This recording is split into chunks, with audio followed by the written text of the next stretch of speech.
Ang downfall ng kampanya ng Thailand basketball team sa Southeast Asian Games ngayong 2025. Mataas ang inaasahan sa Thailand basketball team nang magsimula ang SEA Games ngayong 2025.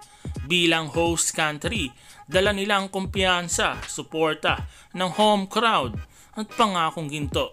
Sa bawat laban, ramdam ang yabang at paniniwalang sa kanila na ang championship.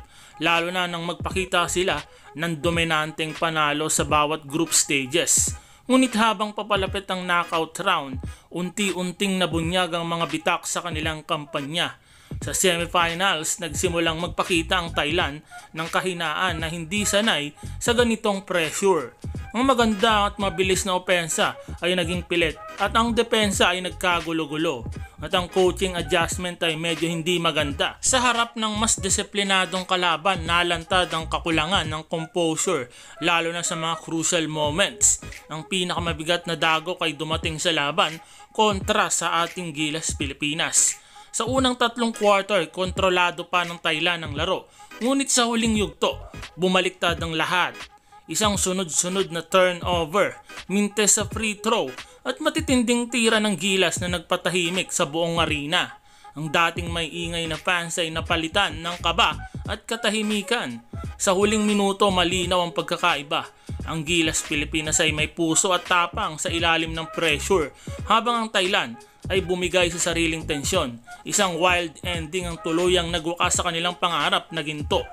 Matapos ang huling buzzer na natiling tahimik ang bench ng Thailand, isa-isang napaupo ang kanilang mga manlalaro. Ang ilan ay nakayuko, ang iba ay nakatingin lang sa scoreboard na tila ayaw tanggapin ang nangyari.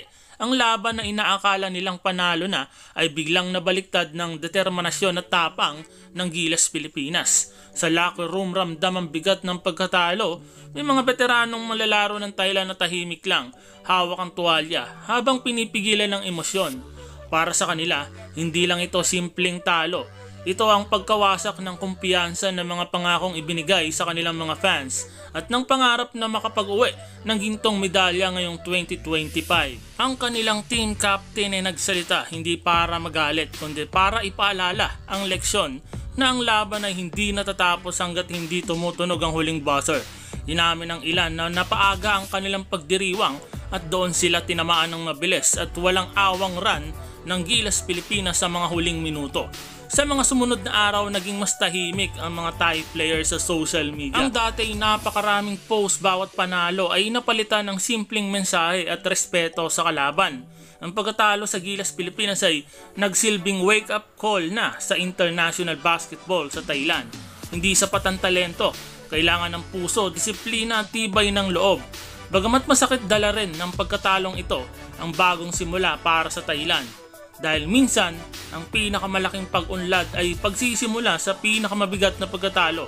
At ang laban kontra sa Gilas Pilipinas ngayong 2025 ay mananatiling marka sa kanilang karera, hindi bilang katapusan, kundi bilang aral bilang player.